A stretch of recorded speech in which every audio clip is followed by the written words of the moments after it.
Hola, hola. A ver.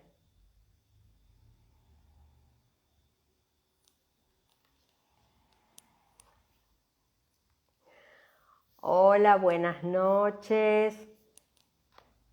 Buenas tardes, buenos días, depende de a qué hora y dónde y cómo escuchen o vean el vivo. Bueno, a ver, yo la verdad que ahora me olvidé de ver, estoy en otro lado de mi casa y entonces no sé con qué estoy transmitiendo. Espero que el señor Internet no me abandone, si no, no se preocupen, yo vuelvo. Yo vuelvo, no nos va a tirar abajo Internet. Bueno, buenas noches a todos, a medida que van entrando. Esto de la iluminación es una cosa terrible. Quise iluminar el ambiente y la verdad que estoy como en penumbra. Bueno, toda una ciencia, que indudablemente no tengo idea. Bueno, no importa. Lo importante es lo que se escucha. Está todo bien. Lo importante es lo que se escucha. La voz, el sonido, la importancia del sonido. Es maravilloso. Y el verbo se hizo carne, y el verbo es el sonido. Por eso tenemos que cuidar tanto el chakra laríngeo. Tantísimo, tantísimo. Bien, mientras va entrando más gente, las redes ya las conocen, en Facebook Astrología Mediática, en iVoox, en la plataforma de audios Astrología Mediática, en YouTube los jueves, este jueves voy a estar haciendo una información que pareciera diferente, pero en realidad no, porque todo tiene que ver con todo. Todo tiene que ver con todo. Recuerden que tenemos cada ser humano inscripto en su corazón un mapa con 12 grandes conciencias. Cada conciencia o signo, si quieren verlo así, cada conciencia astrológica tiene 7 niveles. Esos niveles que muestro en las triangulaciones físicas. ¿Por qué? Porque todo es conciencia y conciencia es conocimiento. Cuando uno dice conciencia, está hablando del conocimiento.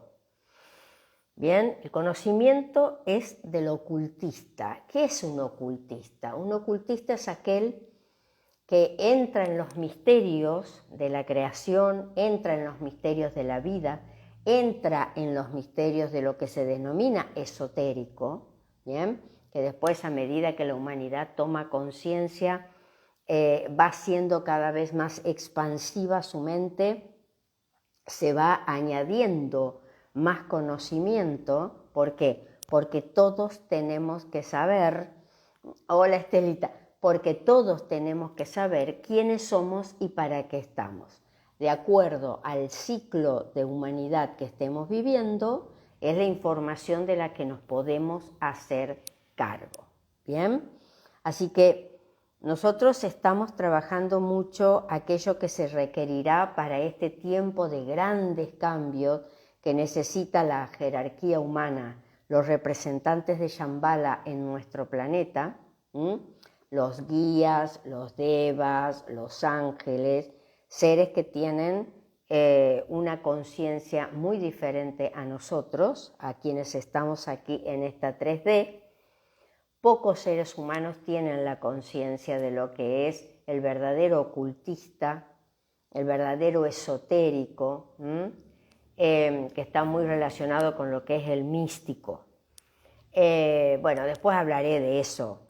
Hola, después hablaré de eso en los vivos del jueves de YouTube. Pero todos nos estamos preparando para eso, ¿bien? Y para eso vienen las iniciaciones. Y las iniciaciones tienen que ver absolutamente con los pasos que va dando Jesús de Nazaret. Por eso, la primera iniciación que la humanidad va a tomar en breve, en la medida que se vayan dando los cambios, es la iniciación del nacimiento. ¿Bien? Son 5 iniciaciones que va a tomar la humanidad a medida que vamos avanzando. Hablo de humanidad, no hablo de ser humano individual. La iniciación es lo que yo llamo un examen, ¿bien? Una expansión de conciencia que se le toma como examen justamente al alma para que se pueda chequear en qué nivel de comprensión está, en qué nivel de conciencia se encuentra de acuerdo al tiempo que está viviendo, ¿sí?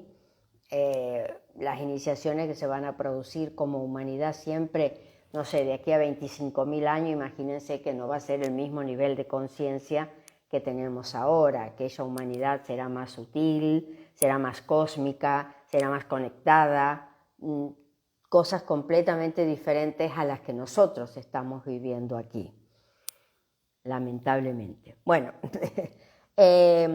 entonces bien digo, ¿no? La primera iniciación es la iniciación del nacimiento. ¿Qué quiere decir eso? Eso quiere decir que la humanidad está por nacer como humanidad, no como seres individuales, como humanidad. Y es muy importante poder entender ese pensamiento, ese proceso.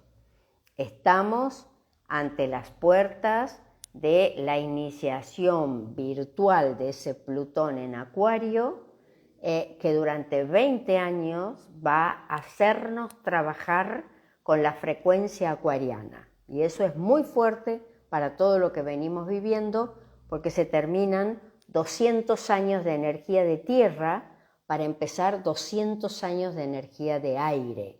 ¿Y el aire qué es? El cosmos. El aire es el pensamiento, las relaciones, el sonido. El verbo se hizo carne. A ver qué es lo que esta humanidad va a materializar. Humanidad. No dije Sandra, no dije Pedro, no dije... No, dije humanidad. Con un propósito cada vez más consciente en materializar la experiencia física que el alma necesita. ¿Por qué? Porque es el alma la que tiene el propósito. Yo no sé cuál es el propósito de mi alma, sí lo sé, pero a ver, uno no anda por la vida diciendo el propósito de mi alma es tanto. No, eso es algo que se hace desde que uno nace hasta que se vaya, en realidad tras realidad. Eso, vuelvo a decir, lo conoce el alma. ¿Bien? Y en la medida de la comprensión, del proceso, de la reflexión, del encontrarse con muchísimas experiencias que hacen que se aperture la mente, es cuando el propósito se hace cada vez más viable. El propósito es lo que se encuentra en un mapa como ese símbolo azul que se llama, azul lo pinto yo, porque así será, azul porque tiene que ver con la voluntad y la divinidad, es el nodo, nudo, mente, cuerpo y alma.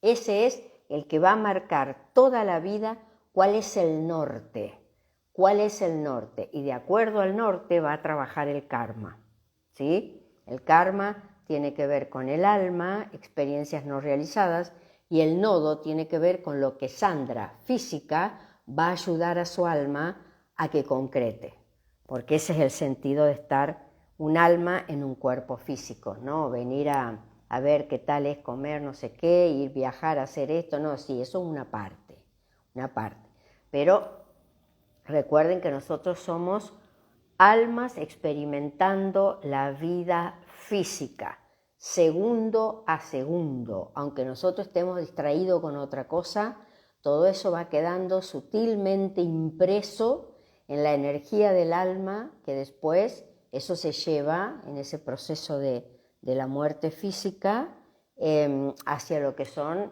los átomos de información que tiene. ¿Bien? Entonces, dicho esto, voy a hacer una aclaración. Hay gente que ha comprado mi libro ser más humano. Y me hace mucha gracia porque me dice que no es un libro como el que pensaban, un libro de autoayuda. Y no es un libro de autoayuda, no es un Brian Weiss, no es un Paulo Coelho, no. Esto es una primera aproximación a lo que yo denomino, que es mi información, cómo manejar el alma, cómo poder interpretar el alma. Y aclaro que hay gente que me dice que es muy complejo. El manual de instrucciones del alma no es simple. El manual de instrucciones del alma es muy complejo. Pero si uno no se adentra de a poco en ese manual, nunca conocerá cómo funciona el alma. Posiblemente lo conozca en otra realidad, en otra vida. Yo estoy hablando de las personas que me dicen que creen que esto es un libro de autoayuda. No. Esto no es autoayuda, que también lo es, pero en niveles mucho más elevados. Autoayuda, ya saben, las librerías están repletas de autoayuda. Uno puede ir, conseguir lo que quiera, pero esto no es simple. Yo no manejo información simple y eso que trato de sintetizarla lo más que pueda. A medida que nos vayamos adentrando en los verdaderos cambios a partir del 2025-2032, la información se va a hacer cada vez más compleja. Si uno no le empieza a entender ahora, después va a estar perdido, realmente perdido. Y eso es algo que uno tiene que hacer su esfuerzo como humano, como ser humano, para que, poniendo justamente la energía azul en funcionamiento. ¿Y qué es la energía azul? La voluntad de querer ser quien tengo que ser. 2 veces el ser. ¿Bien? Así que yo no manejo esta información de autoayuda, de eso está lleno. Mi información tiene que ver con los 7 grandes rayos que manejan la psicología del ser humano, con la aproximación al cosmos, con el desarrollo de un segundo sistema solar llamado sistema solar etérico. En la medida que somos adultos con la información tiene que ser más compleja, porque ¿cómo es la gracia? Estoy por terminar ya un ciclo de 14 años en un colegio y quiero que me sigan preguntando como si estuviese en el primer año. Y no, para algo las almas se van declarando adultas. Un alma adulta es un alma que si bien tiene que ver con lo mismo que nosotros interpretamos por adulta, no quiere decir vieja, eso nadie lo puede saber. Es un alma que logra entrar en la información que atañe específicamente a la evolución, que atañe específicamente a esto de, esa alma viene formando una personalidad que tiene X características que tiene que ver con esto de gran entrega hacia la información, en cambio un alma más niña, más juvenil y demás, es eso justamente, un alma que hay que medio que encarrilarla, que hay que hacer que se despierte su voluntad.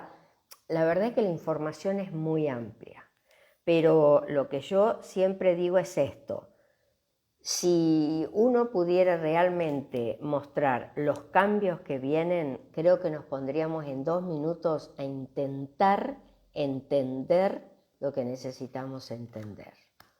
Y esto va a ser entre todos o no es para nadie. Es así de simple. Todo va a ir, ya saben, al cuello de botella, tal como le diría el conejo a Alicia. ¿Cuánto de profundo quieres ir en el hoyo del conejo?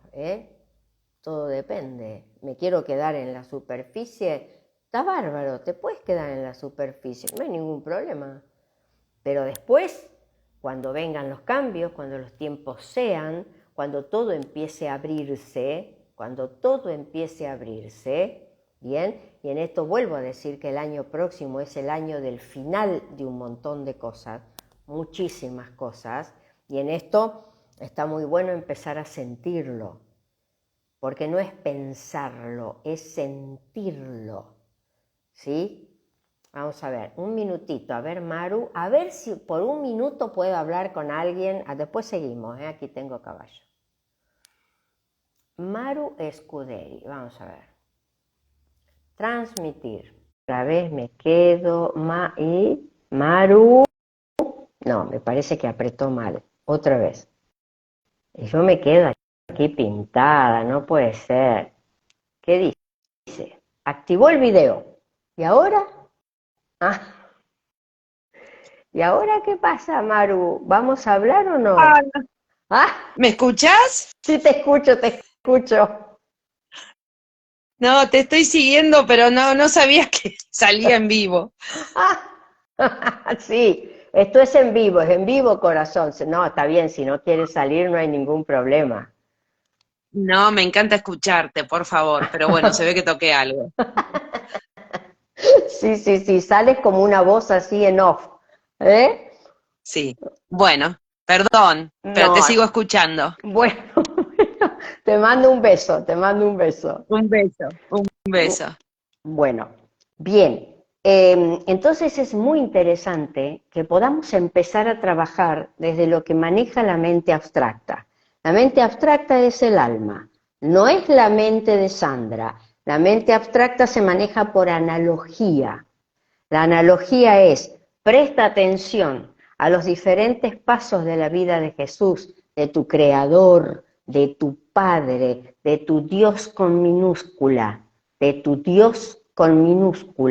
¿bien? Aquel que la religión, por lo menos la católica cristiana, intentó desvirtuar. Estamos en el tiempo de ver cómo se ha desvirtuado eso, cómo traemos 2100 años de un inconsciente colectivo que ahora se va a limpiar. Y limpiar significa que yo voy a conocer la verdad de hasta donde la puedo conocer. Otras personas harán un montón de otras cosas, pero quien empiece a resonar con esta información, lo mejor que yo le puedo decir es, esta información no es para pensar, esta información no es para creer, esta información es para sentir, que no es lo mismo. Ahí obligo a mi mente a generar otro proceso, obligo a que Sandra tenga que hacer un esfuerzo y salga, más allá de que la duda está muy buena, y salga de ese lugar donde, sin darme cuenta, me pongo en una vereda o en otra. No, puedo estar en las dos veredas. Puedo analizar un evento, puedo sentir otro evento, pero estoy permanentemente entrando y saliendo, no me retiro, no me quedo, no me paralizo. ¿Por qué? Porque en definitiva lo primero que va a caer es la creencia. Y después empieza el sentir de ¿y cómo me siento con esta información? ¿Hasta dónde yo puedo estar con esta información? Bien, ahí va cayendo el sistema de creencia. ¿Qué es lo que se persigue? Esto de escucharse. Y lo que les digo es esto, cuando nosotros podemos ver todos los pasos que siguió Jesús hasta la crucifixión, y hasta la transfiguración. La transfiguración es cuando resucita, ¿bien? Eso es lo que le sucede al alma en todas sus iniciaciones. Y eso, así como lo dejó escrito Alice Bailey, que muere en 1949, dejando toda la información escrita, toda. ¿Para qué? Para que la podamos ver ahora. Fíjense, escribe con mirada de futuro, escribe diciendo mi información no es para este tiempo, yo se los dejo escrito, ¿bien? Ustedes después, a medida que avancen en diferentes hechos que van a suceder en esta humanidad, volverán a salir esos libros, esa información, a reactualizarse. ¿Por qué? Porque es la información que van a necesitar observar. Tiene, recuerden, un fantástico informante que es Dualkul el tibetano, aquel que ya está al lado de ese Sananda, Jesús de Nazaret, en la jerarquía humana. Son los que van a venir en conciencia en el 2025-2032. ¿Para qué? Para hacer un bloque de luz contra la oscuridad que se está aproximando. Y ya saben que la oscuridad tiene nombre, se llama Nimur. Y Nimur reina en los 3 primeros chakras de personas oscuras, de personas que no quieren la vida ni la trascendencia, de personas que en su delirio psicopático creen que pueden ir contra la naturaleza. Pero nosotros se lo tenemos que demostrar. Miren, el sábado fui a ver la película The Sound of Freedom. Terrible, terrible Sonido del Silencio. Terrible, 2 horas que en algún momento pensé en levantarme e irme, pero bueno, nada. Hice fuerza, no se ve nada descarnado, ¿sí? Pero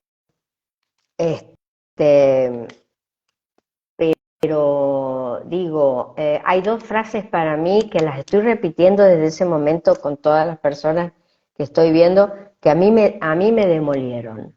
Me demolieron porque uno tiene nietos, tiene hijos y uno puede ver el futuro.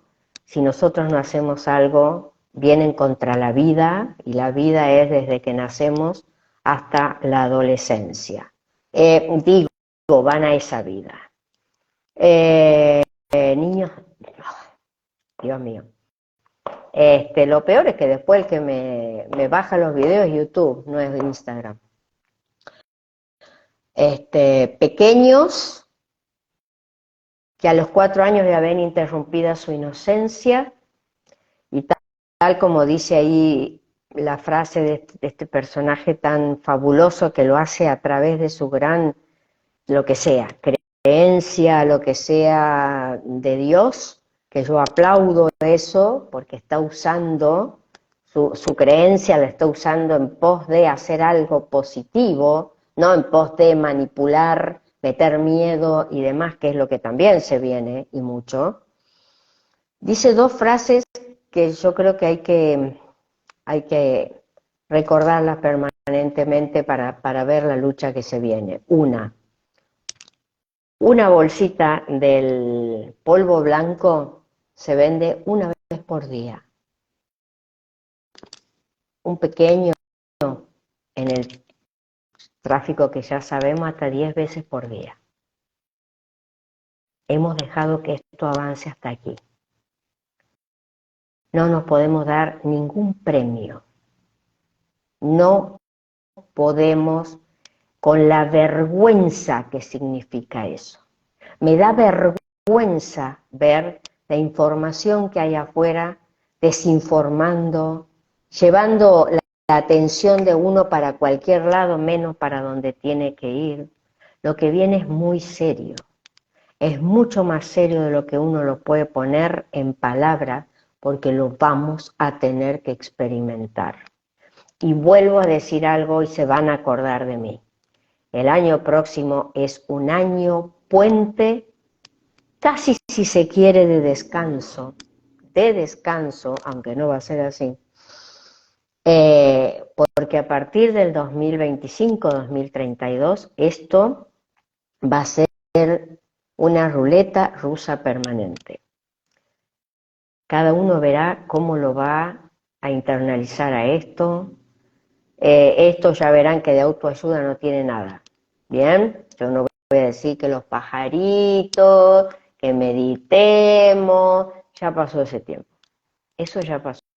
Eso era cuando estábamos en Cancún, antes del 2020-27, cuando creíamos, creencia, nunca lo sentimos, nunca lo pudimos poner en su exacto lugar, hasta que en el 2020, fíjense que no hace mucho, la verdad empezó a aparecer. Y ahí donde está la oscuridad está la luz. Y mucha gente empezó a despertar, y mucha gente empezó, y uno dijo, ah, era esto. Porque no se crean que cuando viene información a uno le dicen, mira que te va a pasar esto, cuidado con aquello. No, no. Cada uno está creciendo desde su propio sentir, desde su propia creencia, porque ese es el experimentar. Aquí nadie se la sabe como para decir, vamos para allá con absoluta seguridad. No. Vivimos en un planeta dual, un planeta que es positivo y negativo, un planeta de mentira, un planeta... La película termina con terminan diciendo que eso que sucede, ¿no? Estados Unidos, el mayor consumidor, la oscuridad que hay en ese país es increíble. Por eso va a empezar a caer.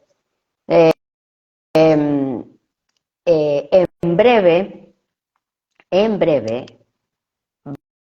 va a superar a todo lo que tiene que ver con sexo, droga y rock and roll, bien, especialmente lo segundo, y el tráfico de armas. Hoy, dice la esclavitud,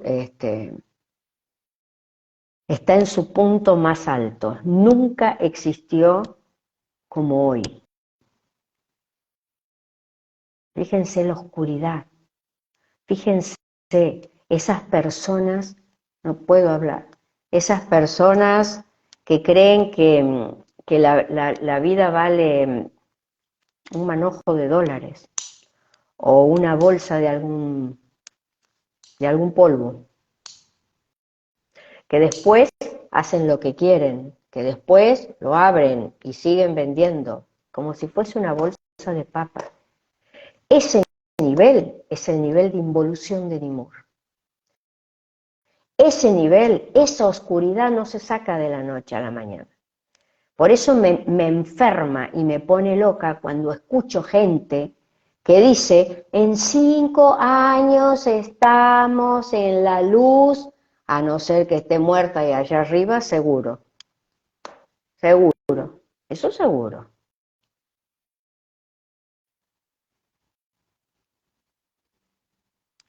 Dios mío. Bueno, cada uno verá cómo lo va a enfrentar. Bien, vamos entonces de nuevo a este Jesús de Nazaret. Jesús de Nazaret, bien. Bueno, estábamos entonces en la peregrinación hacia el Gólgota, hacia ya tanto Dimas como Gistas como Jesús están con los maderos, ¿no? Sí, ya estamos en la quinta, sí. En la quinta fondo a punto de estrellarnos contra la pared, seguro, seguro. Dios mío. Cada vez, escuchen esto, que yo lo digo en los cursos, lo digo cuando nos reunimos los viernes cada 15 días para ver temas diferentes, yo digo algo y en esto nadie queda afuera, nadie queda afuera. Cada vez que trabajamos una información que no está en eje con lo que tenemos que trabajar, cualquier ser humano, cada vez que mentimos, cada vez que empañamos algo, cada vez que manipulamos, cada vez que sometemos a alguien o nos sometemos a tortura interna a través de sacrificios, a través de no mirar el alma y demás, estamos trabajando para la oscuridad. Estamos alimentando la información de los chakras inferiores. La vida es una resonancia permanente. Esto que ustedes están viendo, eso que ustedes miran en un espejo, ese cuerpo es una ilusión. Y como todavía tenemos una mente física que trabaja muy en 3D y en una oscuridad, totalmente prevista, totalmente manejada, pero que nosotros tenemos que poder sacarla de esa oscuridad y avanzar. Por empezar, tenemos 25.000 años hacia adelante, así como para arrancar. Nosotros vamos a ser los que vamos a poner el cuerpo. Y en la medida que vayamos como humanidad hacia adelante, poniendo el cuerpo y nos moriremos, volveremos a venir y volveremos a estar y tomaremos otra iniciación y que el universo nos ilumine, en algún momento nos vamos a ir. Mientras tanto, todo lo físico siempre tendrá una parte de oscuridad. Una parte de oscuridad porque esto físico es oscuro. Si esto no tuviese, por eso no es un principio de vida, si esto no tuviese la energía del alma, esto es oscuro. A ver, ¿cómo qué? Como este mouse. Exactamente así. ¿Bien? Por eso, cuando se habla de trascender, ver la vida, se habla de iluminar. Le estamos diciendo a nuestra mente, estamos entendiendo, si hablamos de iluminar porque estamos en la oscuridad. Ojo con eso, cuidado con eso. Y vamos a entrar en mayores oscuridades, ¿por qué? Porque el grito nuestro es, queremos saber quiénes somos y para qué estamos. Perfecto, te dice, ahí te va el libro, ahí te va el manual del alma, ahí te va la experiencia que tienes que vivir. ¿No lo querías? ¿No era que lo habías pedido? ¿Cómo? Entonces, ¿qué hacemos? ¿Cómo vas a trabajar? ¿Cómo vas a evolucionar? ¿Cómo? No va más el mundo en el que vivíamos. No va más. Despertará quien quiera despertar, se morirá quien se quiera morir, morirá su parte física, su parte emocional, su parte mental. Habrá que morir a un montón de cosas permanentemente con ese Plutón transitando Acuario, porque Plutón es la muerte, Plutón es el final, pero es el infinito. Y el infinito es lo permanente. Fíjense qué diferente que es cuando uno lo puede ver desde otro lugar. Por eso, cuando yo en un mapa miro Escorpio, en lo físico, en el primer mapa, estoy mirando la energía de cambio que esa persona le puede dar a su alma. Y el alma es el segundo mapa que aproximo para ver cómo esa alma está sincronizando o no. Fundamentalmente, ¿con qué? Con el sol, ¿bien?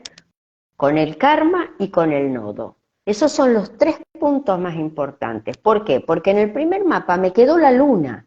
Y esa luna es una luna física. Porque cuando yo traslado esa luna hacia el segundo mapa, la tengo que posicionar en Virgo, en el eje Virgo-Piscis. ¿Y Virgo qué es? La mente. Es la mente física, es el yo con minúscula, porque el yo con mayúscula lo tiene el alma. Es el ego físico, el que se posiciona en 3 chakras inferiores, porque el ego con mayúscula lo tiene el alma. Por lo tanto, esto es una sociedad. Avísenle a las personas egocéntricas. Esto es una sociedad donde yo tengo que abrir mi mente, abrir mi corazón, para poder dejar que el alma entre. Si no es un ser, bien dicho, que está observando y está diciendo, bueno, parece que en esta realidad no vamos a trabajar mucho, a pesar de que prometimos que lo íbamos a hacer. Bueno, hay que ver si el tiempo, los tiempos que vienen me permiten volver para seguir creciendo.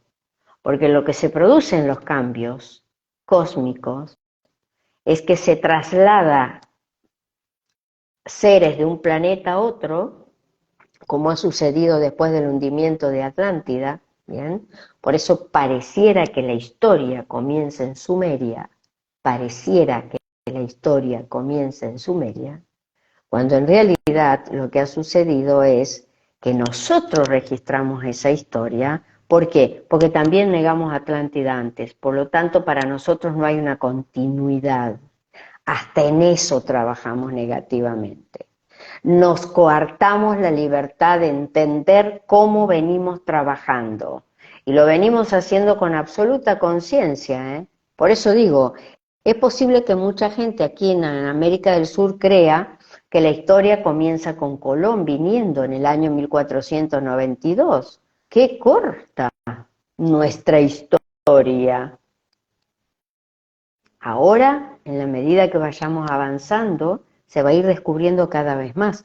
Porque si hay algo que va a hacer Plutón en Acuario durante 20 años, es descubrir nuestra naturaleza. Nos guste o no nos guste. Y en el medio tenemos la visita del planeta. Acabo de dar un tip. En el medio tenemos la visita de un planeta, no, del planeta. Pero mientras tanto, vamos a ir viviendo muchas cosas producidas por la naturaleza, con lo cual es totalmente natural lo que va a pasar, porque son los ciclos disruptivos que va a tomar la naturaleza, como lo hizo antes de esos 250.000 años de Atlántida, ¿bien? Y los otros van a intentar ser producidos por esos seres oscuros, que si nosotros los dejamos avanzar, por supuesto, no es que van a ganar, porque la batalla está ganada. ¿Cuándo ganó la batalla? La ganó este Jesús de Nazaret, cuando estuvo en el monte Hermón, cuando tuvo la batalla dialéctica con Lucifer, ¿bien? Cuando dijo, este mundo ya está, ya lo gané, ahora hay que recuperarlo físicamente. ¿Cuándo fue eso? Hace casi 2100 años. Porque ahora estamos por darle vía libre a eso. Lo entendamos o no lo entendamos. Quien trabaje con conciencia va a tener muchas más respuestas. Hay quienes lo van a trabajar inconscientemente, está muy bien, está muy bien. ¿Será que vino a hacer eso? Hay que respetar todo, ¿eh? Porque estos serán los tiempos donde, vuelvo a decir, nos faltará el asombro. Nos faltará el asombro, y en el asombro se va a probar algo que Acuario prueba mucho: la tolerancia a la afuera, la tolerancia a la naturaleza. ¿Quieres ser una vaca? Perfecto, sea una vaca. A mí la verdad no me gustaría ser una vaca, pero hay personas que quieren ser una vaca. Vaya y sea una vaca. ¿Quién soy yo para decirle que no, que sí, que? Eso es caer justamente en el juego del otro, y no me interesa el juego del otro. ¿Por qué? Porque prueba mi tolerancia, prueba mi capacidad de crítica, prueba mi capacidad de indiferencia o no. Todo eso es lo que se viene. Son momentos muy emocionales, y recuerden que lo emocional es un terreno donde el alma no sabe trabajar. ¿Por qué? Porque la trabaja Virgo, y Virgo no es del alma. La mente física no es del alma. La mente física es de Sandra, viene con el equipo físico, con el cuerpo, porque es la que sabe levantarse, ahora con la ortodoncia, ¿bien? Que si voy al dentista, que si no voy al dentista, eso el alma dice, mira, encárgate vos, porque la verdad, como yo no tengo ortodoncia, no tengo dientes yo, ¿para qué necesito que me des la información esa? Si cuando te veo renegar, digo, ay, madre mía, vamos a demorar un poquito en limpiar. ¿Qué vamos a limpiar? La mente física. Por eso es la luna. La luna es pesada. La luna es física. La luna es cíclica. ¿Bien? La luna tiene que ver con eso, con la personalidad del ego físico, básico. Y la luna oculta. Por eso, en lo mejor de sí, cuando ofrecemos esa luna al alma, ofrecemos la posibilidad de la vida y la trascendencia. Ofrecemos la posibilidad de salir desde esa supuesta oscuridad que tiene la luna hacia un amanecer solar. ¿Quién es el sol? El alma. Y vamos a ser probados en esa salida de la oscuridad hacia la luz, ¿no? Todos iluminados, vamos a iluminar. Cuando prendemos una vela, le estamos mostrando a la mente que necesitamos iluminar para ver más. Entonces ahí podemos decir, estoy aquí, estoy allá. Por eso, con el ingreso desde el año más o menos 1650 como humanidad, y nos va a acompañar en los próximos 700 años en la primera división de esos 2100 años de Acuario, 700 años cada uno, nos va a acompañar que la energía violeta, el rayo violeta, la vía psicológica violeta, eso está en mi libro y lo pueden encontrar creo que en YouTube también, sí, creo que sí. ¿Y qué es la energía violeta? Lo ceremonial, lo ritual, es parte de nuestra naturaleza, porque estamos en un planeta físico. Aquí existen los rituales, por eso hay seres humanos que están con la idea de la Pachamama, de lo que es esto de bendecir al planeta, bueno, eso es una parte del aprendizaje humano, al que las almas tienen que observar y decir, qué bien, mira cómo se vive en este planeta, qué interesante, porque después cuando yo me vaya me van a preguntar, ¿cómo es esto de estar en el planeta Tierra? ¿Qué le voy a decir? No tengo ni idea.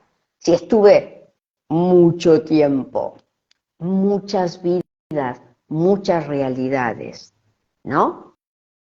Entre la luz y la oscuridad, entre la luz y la oscuridad, cuando finalmente estableció su punto de partida, pero ese punto de partida final se da a través de las iniciaciones. Y las iniciaciones tienen que ver con los diferentes pasos que Jesús de Nazaret va haciendo.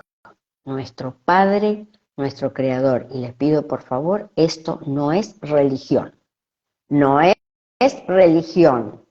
Esto tiene que ver con el sentir de nuestra naturaleza. Nuestra naturaleza no viene de un repollo.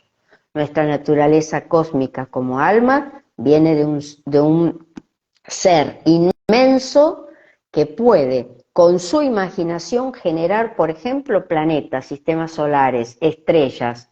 ¿Para qué? Para ser él mismo. Cada vez que un planeta va viviendo, es como un átomo que se va energizando en su gran cuerpo que ni siquiera nos podemos imaginar cómo es.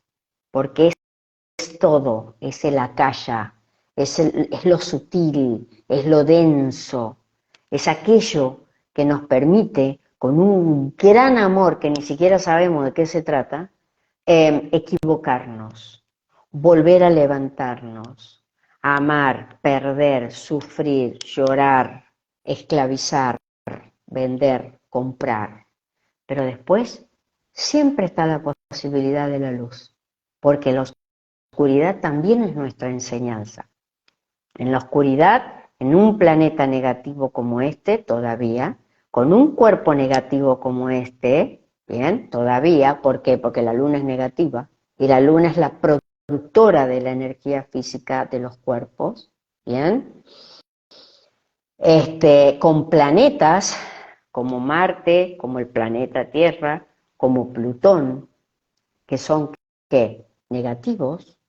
¿Cómo vamos a hacer nosotros? Nos vamos a autodenominar seres positivos, pero ¿qué te tomaste? Sos negativo, mi querido. Mientras estés aquí adentro, sos negativo. Faltan millones de años para positivizar esto, porque los tiempos cósmicos no son los nuestros. No son los nuestros, lamentablemente. ¿Bien? Pero bueno, ya estamos en el baile. Bueno, sigo. Estamos entonces en los pasos estos, donde ya están avanzando Y a todo esto no tengo ni idea qué hora es, gente. La verdad que me senté sin un reloj. ¿Qué hora es? Me dicen la hora, por favor. Susi, Estelita, quienes están ahí, me dicen la hora. A ver, cuánto puedo leer? No quiero irme muy largo. Nadie me escucha. ¿Usted?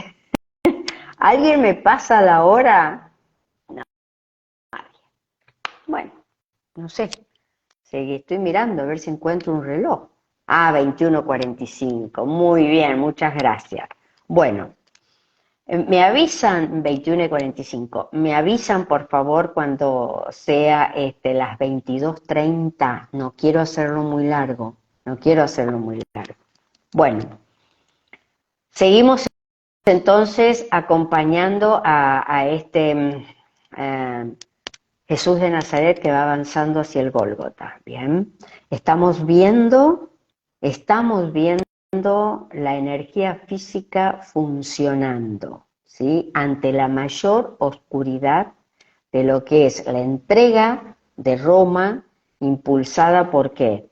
Por el Sanedrín, impulsada por los judíos. Recuerden que tenemos un gran signo de preguntas respecto de lo que significa lo judío. ¿Se acuerdan que yo vengo hablando un poquito de eso? Más adelante voy a hablar más. Lamentablemente se presta a mucha confusión, se presta a creer que uno está discriminando y no es así. Es parte de nuestra historia, parte de nuestra historia. Y conocerla implica integrarla y posiblemente dejar de ponerse del lado de la discriminación. Los soldados no lo dudaron y antes de que el centurión tuviera tiempo de intervenir, la emprendieron a patadas con el inerme cuerpo del Nazareno. Recuerden que se había caído. Los 14 clavos en forma de S de las suelas fueron abriendo nuevas heridas en las piernas y, supongo, en casi todas las áreas donde descargaron los puntapiés, riñones, costillas y espalda. El pie izquierdo había quedado orientado hacia la derecha y uno de los furiosos verdugos lo pisoteó por 2 veces. En el segundo impacto, la uña del dedo grueso saltó limpiamente. Allí, cuando faltaban escasos metros para coronar la pendiente, las fuerzas habían abandonado definitivamente al reo. La llegada de Longino zanjó aquella estéril paliza. Y digo estéril porque el maestro había perdido el conocimiento. El oficial, que estaba enterado de la dura intervención de los infantes en la flagelación, reprochó a los soldados aquel absurdo comportamiento. Se agachó y colocando sus dedos en la arteria carótida comprobó el pulso. «Aún vive», exclamó aliviado. Los 4 guardianes que le habían sido adjudicados procedieron a levantar el patíbulo, pero Jesús quedó materialmente colgado del leño con la cabeza hundida sobre el pecho. Uno de los soldados sugirió al centurión que soltaran el tronco. Longino dirigió su mirada hacia el horizonte y al comprobar que nos hallábamos muy cerca de la puerta de Efraín, rechazó la idea, ordenando que transportaran al reo y al patíbulum hasta el pie mismo de la muralla. Así se hizo. Sin pararse en contemplaciones de ningún tipo, el pelotón reanudó la marcha, remontando el repecho en dirección a la citada entrada noroeste de la ciudad. 2 de los verdugos depositaron los extremos del madero en sus respectivos hombros, cargando así con el cuerpo desmayado del prisionero. Los pies de Jesús durante estos nuevos 80 a 100 metros fueron arrastrando sin piedad por entre la maleza y las pequeñas formaciones rocosas, ulcerando aún más los tejidos. Una vez junto a la muralla, al pie mismo de la referida puerta y del sendero que partía desde aquel ángulo hacia Jaffa, los soldados sentaron al maestro recostándolo sobre los bloques del alto muro. Mientras dos de ellos sostenían el tronco, otro soltó la maroma desatando a Jesús. Los brazos, exánimes, cayeron sobre los costados, y otro tanto ocurrió con su cabeza, que quedó inclinada sobre el tórax. Los verdugos, que habían venido azotando a los celotas, aprovecharon aquel descanso para sentarse al filo del camino, mientras los guerrilleros, exhaustos, se derrumbaban igualmente. El tropel de curiosos no tardó en asomar por el repecho, pero al ver que el pelotón se había detenido, se mantuvo a una prudencial distancia, pendiente de todos y cada uno de los movimientos de los romanos. El tránsito de caminantes por aquella calzada era intenso. Nos encontrábamos muy cerca de la tradicional celebración de la cena pascual y los peregrinos apresuraban el paso, arreando las caballerías y los rebaños de corderos. Muchos de ellos se detenían bajo el arco de la puerta de Efraín, sorprendidos por el espectáculo de aquellos hombres ensangrentados, medio desnudos y hundidos bajo el peso de los troncos. Pero la tormenta de polvo y arena seguía arreciando, y la mayor parte, tras echar un vistazo, se retiraba de inmediato. Supongo que muy pocos llegaron a reconocer al Nazareno. El centurión y su lugarteniente volvieron a examinar a Jesús. Ambos se mostraban seriamente preocupados. No deseaban que el reo perdiera la vida en el traslado. Aquello hubiera complicado las cosas. A petición de Longino, el soldado que había cargado el saco de cuero extrajo de éste un cántaro de barro envuelto en una redecilla trenzada a base de cuerdas y, protegiéndolo del polvo con su propio cuerpo, llenó una cazoleta de metal de un remoto color verdoso con un líquido incoloro.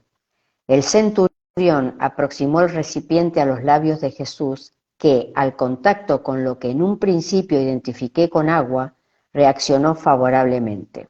Al fijarme, aprecié cómo los labios se hallaban agrietados, con las típicas manchas amarillentas en sus bordes, propias de la deshidratación. Lentamente, el Galileo fue apurando el brebaje. Al terminar, su boca quedó entreabierta, con el cuerpo estremecido por la fiebre y la consiguiente sensación de frío. Entonces, al reparar en su boca, comprobé con espanto que la hermosa dentadura del rabí aparecía rota. Me situé en cuclillas al lado de Longino y tocando con mis dedos el labio inferior descubrí la dentadura. Uno de los incisivos inferiores había desaparecido y el segundo presentaba solo una parte de la corona.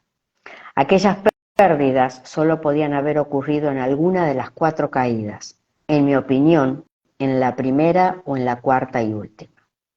Al notar la suave presión de unos dedos bajando por su labio inferior, Jesús abrió como pudo los ojos. El izquierdo se hallaba prácticamente cerrado por los hematomas y la rotura de la ceja. Mi mirada debió ser tan intensa y compasiva que adiviné una chispa de agradecimiento en aquella pupila. La hipotonía o blandura del globo ocular era tan evidente que me reafirmé en la gravísima deshidratación que padecía. La temperatura del labio era muy alta y, sin poder remediarlo, comenté con el oficial el delicado estado del reo. Longino se incorporó y con un gesto de preocupación se dirigió al camino, observando a los transeúntes. Al principio me extrañó aquella reacción del capitán de la escolta. Después comprendí por qué se había alejado del pelotón. Mientras observaba cómo el Galileo iba recobrando el aliento, un grupo de 20 o 30 mujeres apareció bajo el arco de Efraín.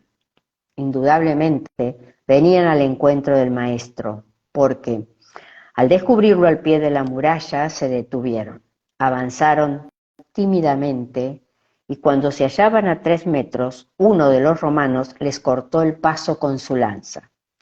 Me puse en pie y busqué con ansiedad a la madre del maestro, pero pronto caí en la cuenta que aquel intento de identificación era ridículo.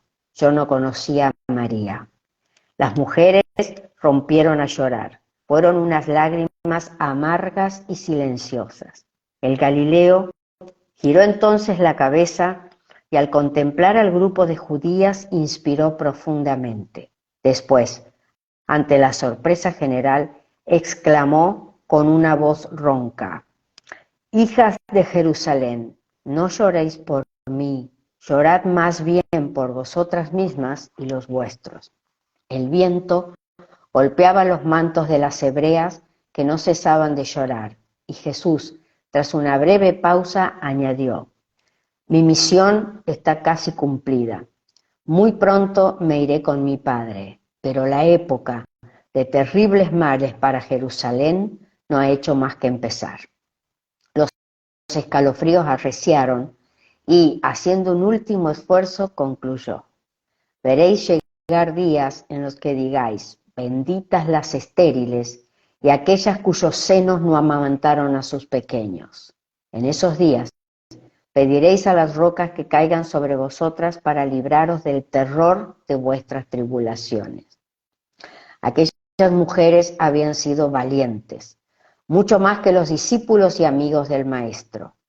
A excepción de Juan Zebedeo, de José de Arimatea y del joven Marcos, a quien encontraría pocos minutos después, el resto no había tenido el coraje suficiente para seguir a su Maestro, ni siquiera de lejos.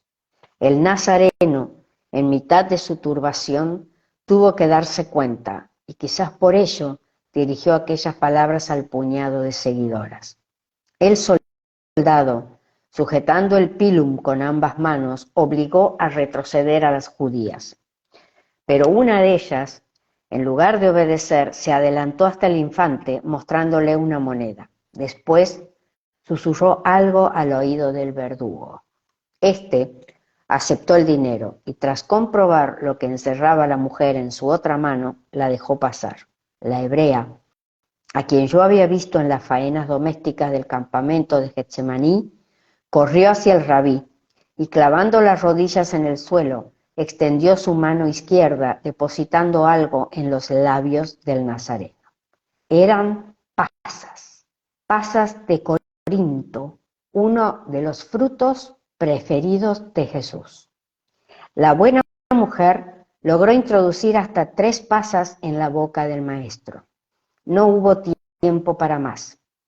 El mismo soldado que la había dejado pasar, una vez apartado el grupo, volvió sobre sus pasos, forzando a la hebrea a abandonar el lugar. Conmovido por aquel postrer gesto de amor hacia el Hijo del Hombre, no vi llegar a Longino. Junto a él se hallaba un hombre corpulento, de unos 50 años y de piel blanca, aunque ligeramente cetrina. Se tocaba con un turbante y sus ropajes se diferenciaban del común de los hebreos por usar pantalones de color verdoso brillante, muy holgados y recogidos en la mitad de la pierna. Por lo que pude apreciar, hablaba solo griego y con evidentes dificultades. A una orden del centurión, cargó el patíbulum de Jesús y la escolta se incorporó reanudando los latigazos sobre las espaldas de los celotas. El optio volvió a la cabeza del pelotón mientras Longino señalaba a 2 de sus hombres que se ocuparan del tercer prisionero. Los infantes colgaron los escudos en bandolera y auparon al Galileo sujetándole por las axilas. La comitiva se dividió entonces en 2 partes. En primer lugar, los rebeldes, con Arsenius abriendo el cortejo. Detrás, a cosa de 5 o 10 metros, otros 4 verdugos, 2 de ellos sosteniendo al rabí, e inmediatamente, cerrando el pelotón, el llamado Simón, natural de Cirene, un país situado entonces en el norte de África, entre Egipto y Tripolitania.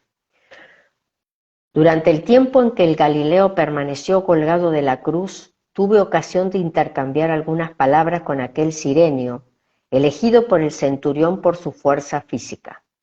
Según me relató, Longino se fijó en él cuando en compañía de otros amigos y peregrinos como él desde Cirene, se dirigía por la ruta de Jaffa desde el campamento que le servía de provisional refugio hacia el templo. Como judío, tenía intención de asistir a los oficios rituales de aquel viernes, pero sus propósitos se vieron arruinados por la inesperada llamada del oficial romano. No venía, por tanto, de ninguna heredad, como han explicado numerosos comentaristas bíblicos. Aquel Simón, como otros muchos peregrinos, había acudido a la fiesta de la Pascua y, al no disponer de un mejor albergue, había montado su tienda muy cerca de las murallas.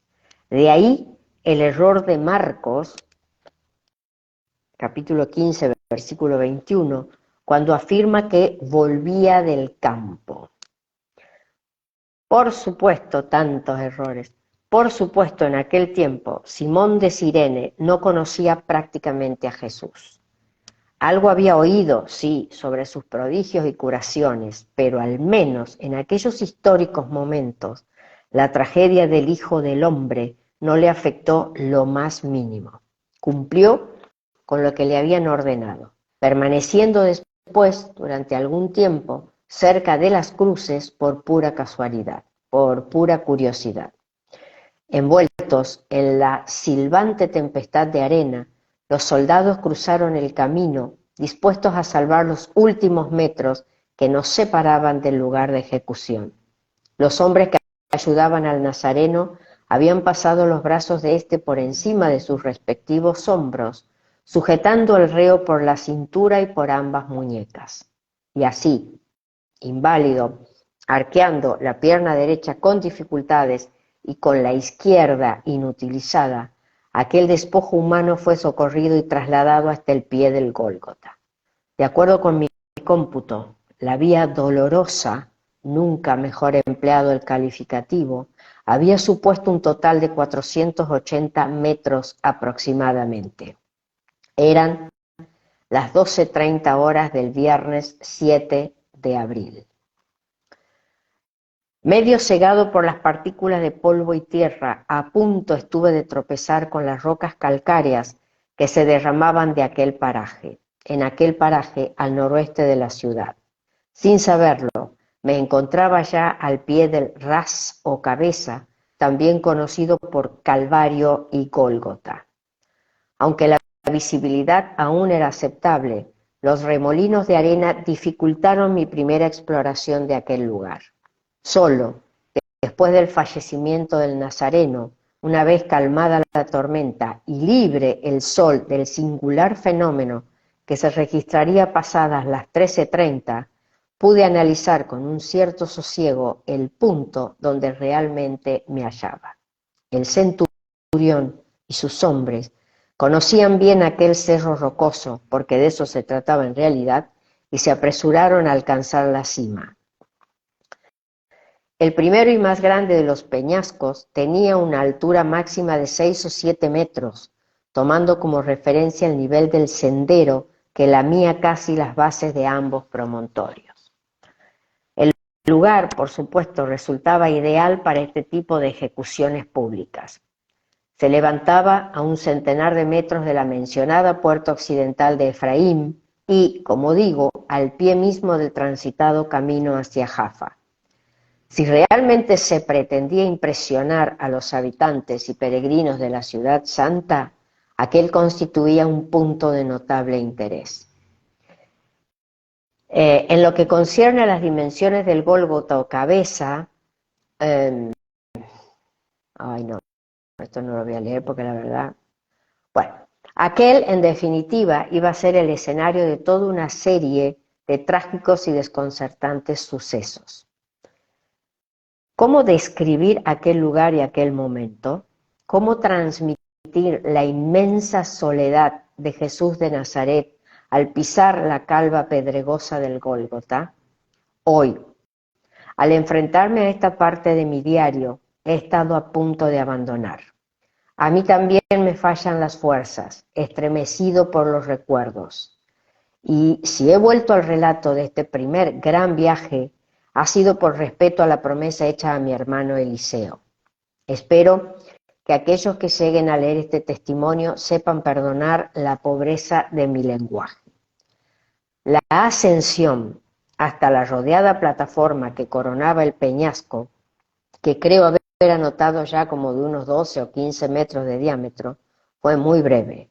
Los soldados tomaron una especie de canal situado en el lado este y que en realidad no era otra cosa que una hendedura natural, consecuencia de algún remoto agrietamiento de la enorme masa pétrea. Fueron suficientes 20 pasos para tomar posesión de la zona superior, a la que me resisto a dar el calificativo de cima. Al pisar aquel lugar mi espíritu se encogió. Las ráfagas de viento, más que silbar, ululaban entre media docena de altos postes firmemente hundidos en las fisuras de la roca. Eran los estipes, palus, como se designaba a los maderos verticales de las cruces. ¿Fue miedo lo que experimenté al ver aquellos rugosos troncos?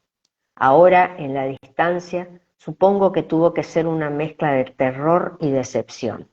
Terror por su negro y puntiagudo perfil y decepción porque, influenciado quizás por las incontables tradiciones e imágenes sobre la cruz bíblica por excelencia, en mi mente se había fraguado una estampa muy distinta a la que tenía ante mis ojos.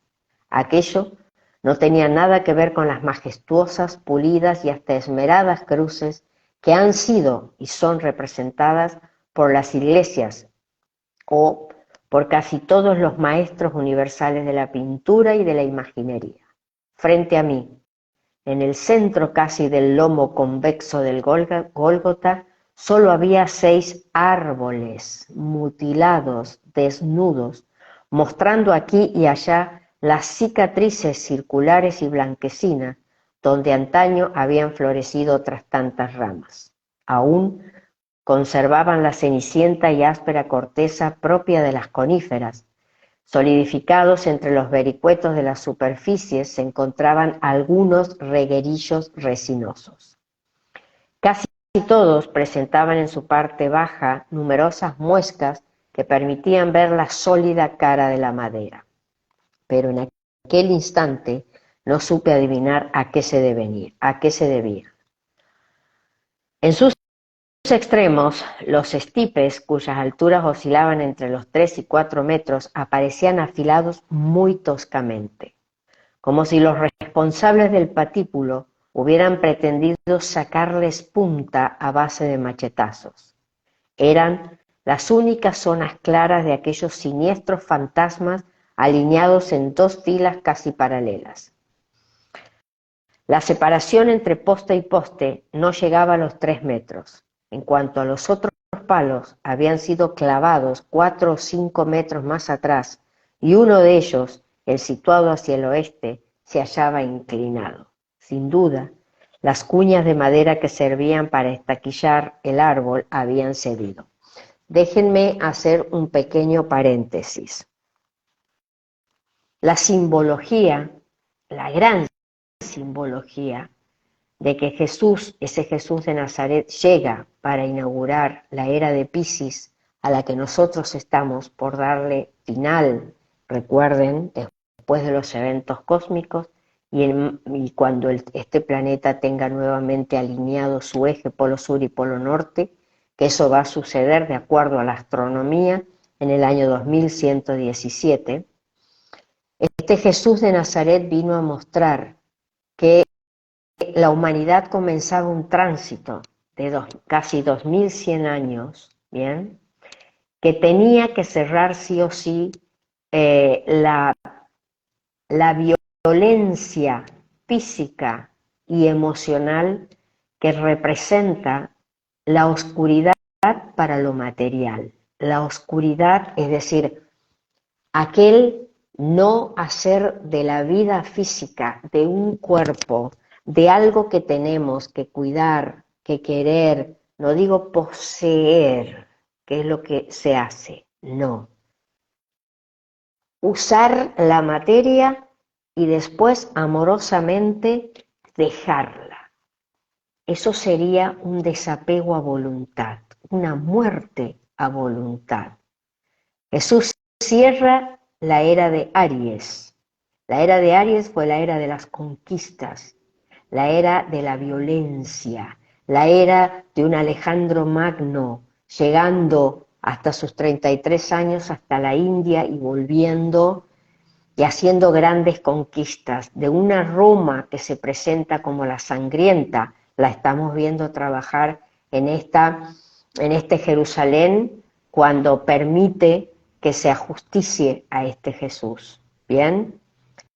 La era de Piscis, como cualquier energía de Piscis en cualquier mapa astrológico, y vuelvo a decir que cualquier ser humano lo conozca o no, en su corazón, en su chakra cardíaco, tiene su mapa inscripto. Es la brújula con la cual se va manejando el alma o la mente superior o el yo superior, como lo quieran llamar. La verdadera interpretación desde la mirada, desde el ángulo del alma, es aquella que nosotros hoy, como humanidad, vamos a ver claramente. Por eso vamos a empezar a ver la verdad de aquello que se viene haciendo físicamente. ¿Qué significa? Piscis muestra aquello que puede estar dividido y no integrado, es decir, un alma con un cuerpo. Eso es Piscis. En el momento en que la humanidad hace 10 millones de años niega la trascendencia, niega el espíritu, niega la posibilidad de tener un alma y de tener que asociarse con un alma y queda materializándose cada vez más, es increíble pensar que toda esa información se encuentra en la conciencia cósmica de Piscis, por supuesto eje Piscis-Virgo, Virgo la mente física, el yo físico, lo que se ve, los dos ojos, por eso Virgo dice ver para creer, cuando el alma dice yo no necesito ver, yo necesito sentir. ¿Qué significa eso? ¿Bien? Sentir con la mente y pensar con el corazón. Totalmente a la inversa de lo que venimos haciendo. Jesús de Nazaret viene para dejar su impronta en este planeta, en el inconsciente colectivo de toda la humanidad, diciéndole, mira lo que sucede cuando solo se elige el cuerpo, cuando nadie respeta la idea, primero, de que puedo llegar a ser un Dios, aunque sea con minúscula, pero para nosotros es un Dios inmenso, nuestro Creador. Aquello que se hace con el físico y con el cuerpo, cuando empecé este vivo les hablé de lo que se puede ver en la película esa, y es increíble pensar que eso está sucediendo en estos momentos en tantos lugares, cada vez que se hace un acto de eso contra la ingenuidad, estamos cada vez más profundos en la oscuridad. Gracias al cielo podemos seguir funcionando, porque en realidad si nosotros no salimos, no salimos. ¿Bien?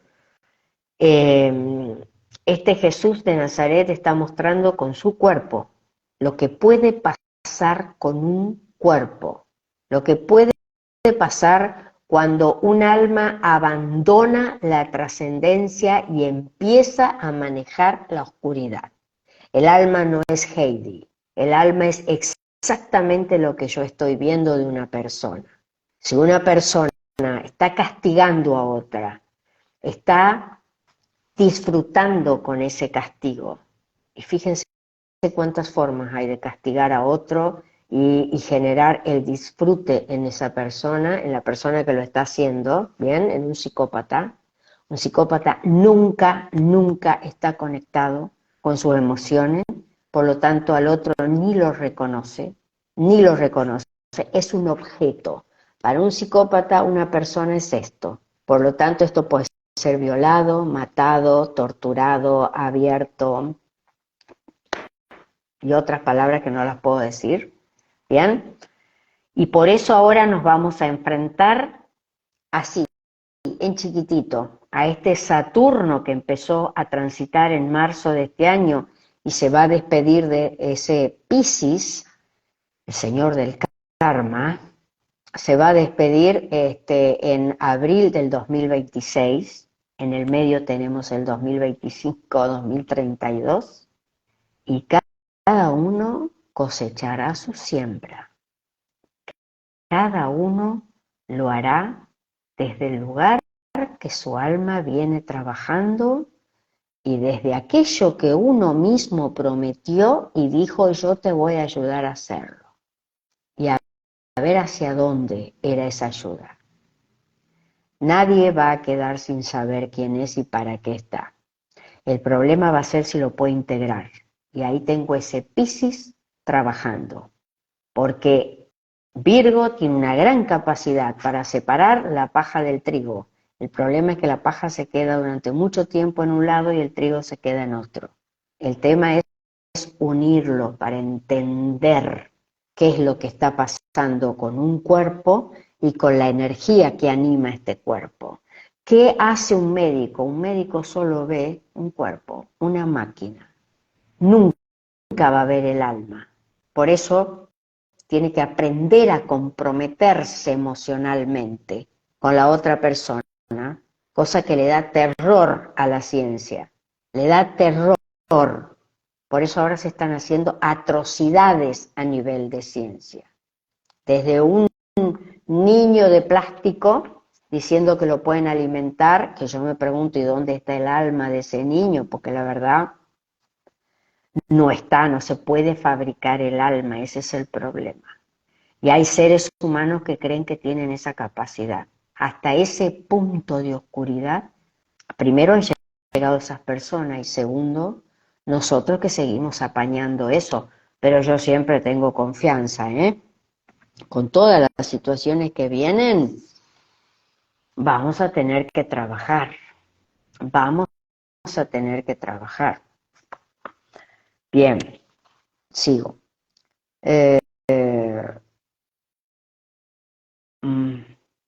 Bueno. Aquí está. Dos de ellos, ay Dios mío, ¿cómo era? Ah, este Benítez es tan... Esperen que voy a ver porque... Ay, me está explicando qué es el Gólgota y el Gólgota.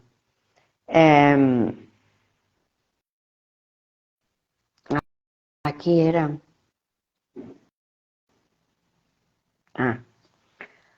Bueno, estamos con la separación entre poste y poste que no llegaban a los 3 metros, ¿no? Sin duda las cuñas de madera que servían para estaquillar el árbol, habían cedido, no es muy importante. Dos de ellos, y esto me extrañó también, habían sido perforados como a 1 metro del suelo por sendas barras de hierro que quedaban al descubierto por uno y otro lado de los cilíndricos postes. Los sediles en cuestión, fue la única identificación que me vino a la memoria, habían sido dispuestos en el madero central de la primera hilera y en el que se levantaba a la izquierda de este, es decir, en el que ocupaba el extremo este de la situada primera fila de estipes. Yo no podía saberlo entonces, pero la presencia de aquel último sedile, o sea, una pieza de madera o de metal que se colocaba en ocasiones en las zonas bajas del estipe, era usado cuando se deseaba prolongar la agonía del crucificado. En esta pieza, que adoptaba formas diversas, desde una simple barra hasta un taco de madera, pasando por una estructura similar a un cuerno, el reo podía apoyar los pies y en consecuencia el peso de su cuerpo. Bien. Es lo que se ve en algunas cruces que como que Jesús tiene abajo de los pies como esa madera, ¿no? Para que apoye los pies. Bueno.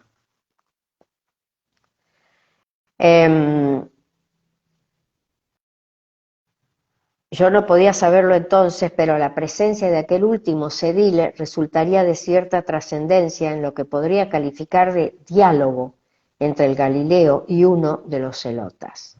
Durante unos minutos que me parecieron interminables, tanto los bandidos como Jesús permanecieron con la vista fija en aquellos troncos.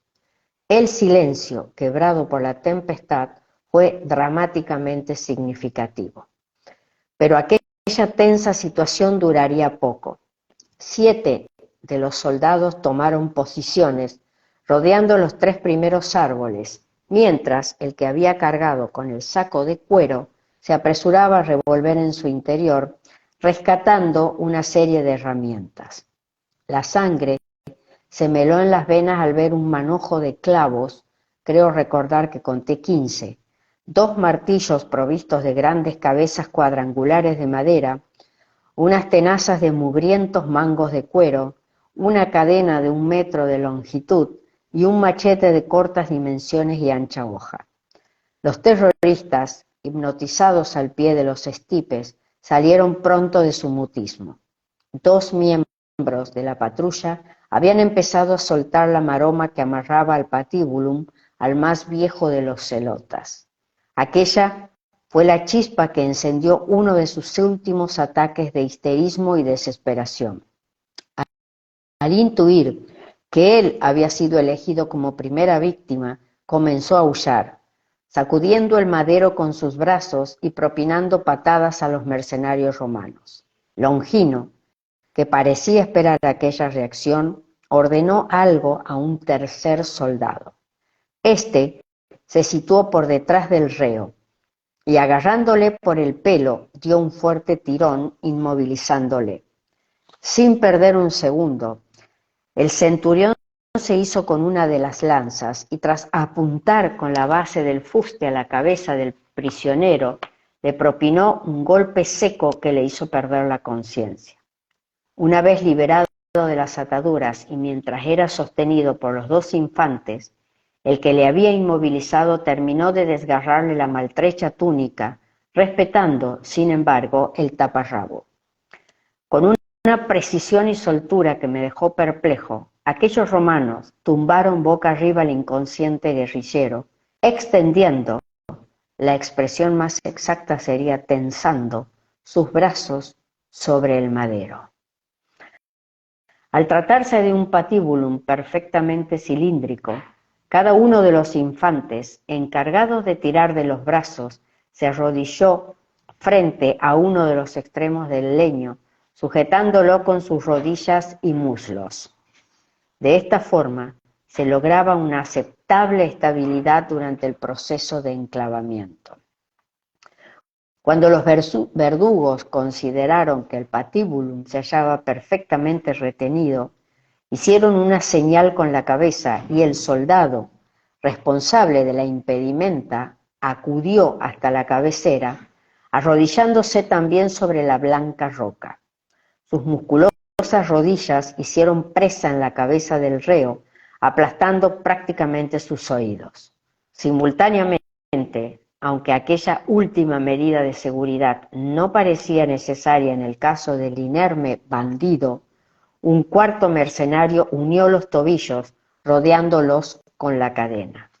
El soldado, que se había apostado por detrás del reo, controlando su cabeza, extrajo uno de los 2 largos clavos que había dispuesto en el interior de su cinturón. A su derecha, sobre la costra del Gólgota, descansaba uno de los voluminosos mazos. El maestro, que al verse desasistido había caído de rodillas sobre el Calvario, continuaba en la misma postura dentro del círculo que formaba el pelotón y de frente a los estipes. Sin embargo, no creo que llegase a contemplar aquella escena. La cabeza y la vista estaban dirigidas hacia tierra, y así continuó hasta que fue reclamado por los hombres de Longino. Con una minuciosidad propia de un profesional de dilatada experiencia en aquel funesto menester, el ejecutor romano tomó el clavo en su mano derecha, porque recuerden que la crucifixión es romana, una de las civilizaciones más violentas, la romana. Creador del Coliseo, creador del pan y circo, creador de todo lo que tiene que ver con grandes conquistadores y también grandes proveedores de esclavos de la humanidad. El maestro, con una minuciosidad propia de un profesional de dilatada experiencia en aquel funesto menester, el ejecutor romano tomó el clavo en su mano derecha y fue palpando con la afilada punta los diversos huesecillos del carpo o muñeca izquierda por su cara palmar. En la muñeca fueron los clavos, no en la mano, no en la palma. Noté cómo localizaba las arterias radial y cubital, presionando suavemente la vena que lleva este último nombre. Después, una vez seguro, hizo un pequeño rasguño en la piel. Cambió el clavo de mano y lo situó verticalmente sobre el punto elegido. Acto seguido, agarró el martillo y levantó la vista, esperando que el oficial le autorizase a golpear. Longino asintió con una leve inclinación de cabeza y el verdugo aproximó la masa hasta tocar suavemente la cabeza de cobre. Alzó a continuación el martillo por encima de su oreja derecha, lanzándolo con fuerza sobre el clavo. La sección cuadrada penetró limpiamente, atravesando la muñeca y abriendo también la madera del patíbulo. El clavo, de unos 20 o 25 centímetros de longitud, se había inclinado ligeramente al enterrarse en el carpo. Su cabeza aparecía ahora en dirección a los dedos. En aquel momento, con el corazón bombeando aceleradamente, no reparé en un detalle que decía mucho en favor de la pericia del verdugo. Con una segunda descarga, mucho menos violenta que la primera, el clavo entró un poco más. La cabeza del mismo había quedado a unos 10 centímetros de la piel. La sangre tardó 2 o 3 segundos en brotar. El guerrillero, que seguía inconsciente, no reaccionó, y el verdugo se dio prisa en repetir la operación sobre la muñeca derecha. En esta ocasión no miró siquiera al centurión. Con otros 2 martillazos fue suficiente para fijar al reo al madero. Curiosamente, la cabeza del clavo volvió a situarse oblicuamente. Entonces, caí en la cuenta de cómo ambos pulgares se habían doblado bruscamente hacia el centro de la palma de las manos. Los restantes dedos, en cambio, apenas se habían quedado flexionados. Al perforar las muñecas del celota, 2 borbotones de sangre emergieron lentamente, rodando por la corteza del leño y formando sendos charcos sobre la roca. Aunque las hemorragias no fueron preocupantes, la visión de la sangre y el enclavamiento de su compañero provocaron el estallido del mermado sistema nervioso del joven terrorista. Ahí voy, 22-28, bien. Con el rostro suplicante logró arrastrarse de rodillas hasta Longino. Una vez a sus pies, hundió la cabeza en el suelo, pidiendo a gritos que tuviera compasión de él. Durante décimas de segundos, los ojos del centurión se empañaron con una sombra de piedad. Alzó las manos en señal de impotencia y, procurando que el reo no se percibiera de ello, pidió su pilum al infante más cercano. Longino no podía evitar la crucifixión del muchacho, pero sí que sufriera las dolorosas acometidas de los clavos de las muñecas. y, levantando la lanza con ambas manos, se dispuso a golpear el cráneo del aterrorizado prisionero.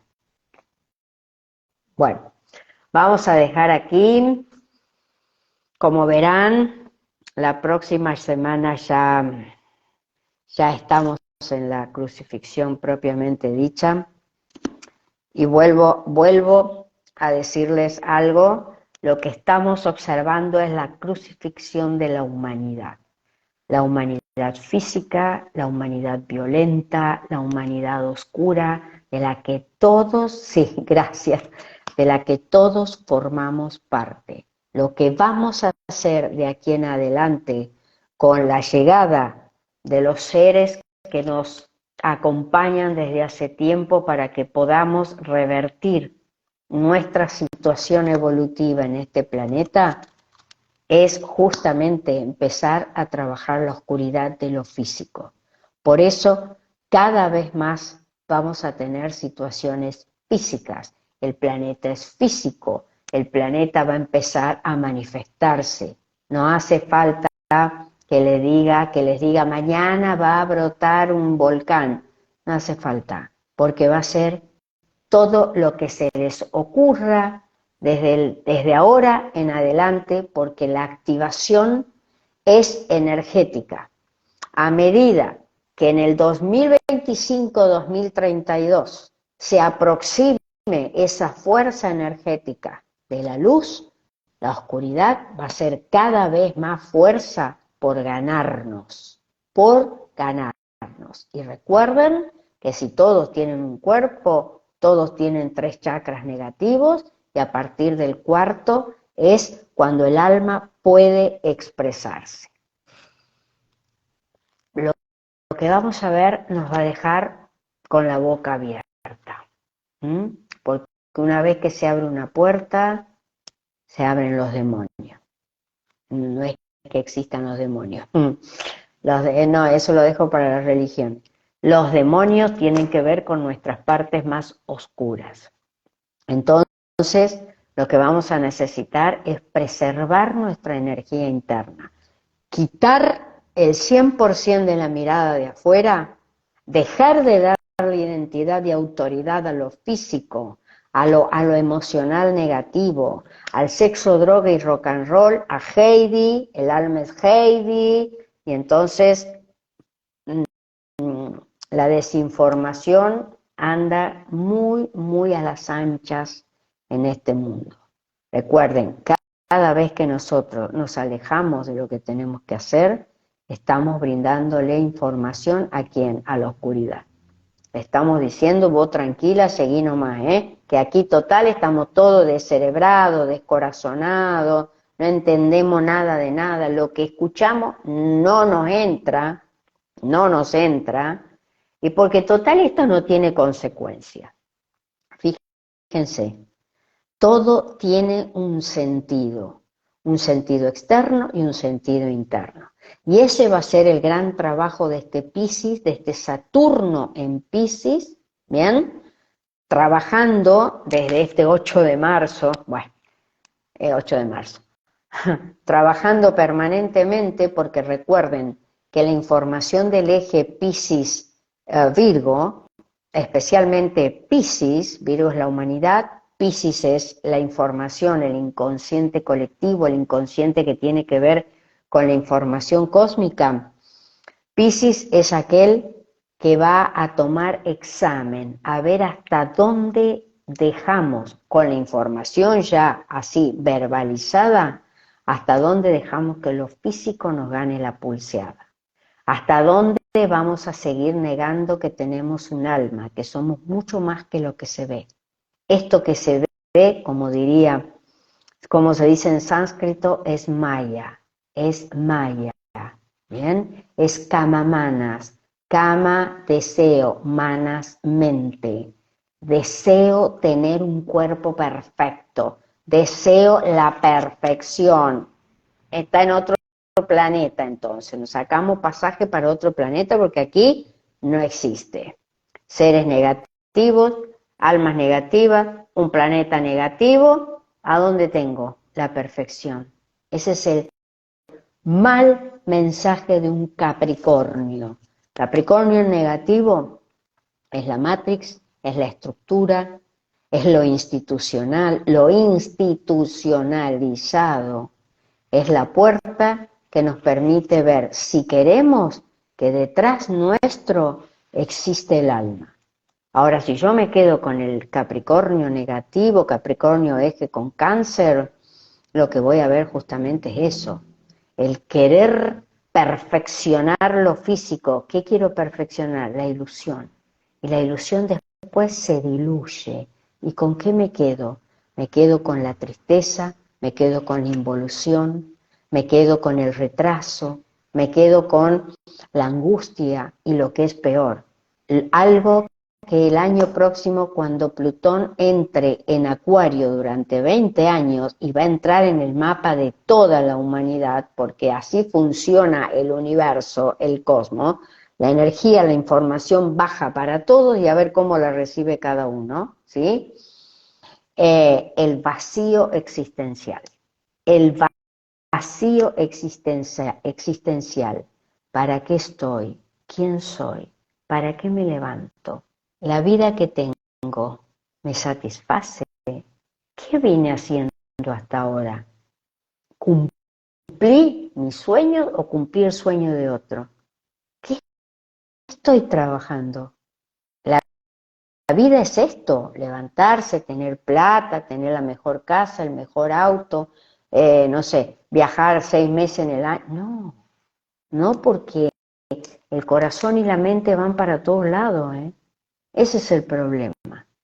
El problema es que tenemos instalada la ilusión.